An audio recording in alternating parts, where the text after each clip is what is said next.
2026-এর সর্বোচ্চ ঠান্ডা পড়েছে।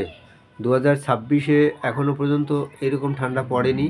আজকের টেম্পারেচার অনেক নিচে নেমে গেছে এবং আমি বলবো যে যারা বাড়িতে বৃদ্ধ লোক আছেন, যারা বয়স্ক লোক আছেন, তাদের একটু সুরক্ষিত রাখার জন্য যারা বাড়িতে বড় যারা রয়েছেন তারা একটু নজর দেবেন এবং তাদের কিন্তু এই শীতটাই কিন্তু তাদের জন্য খুব মানে ভয়ানক হতে পারে।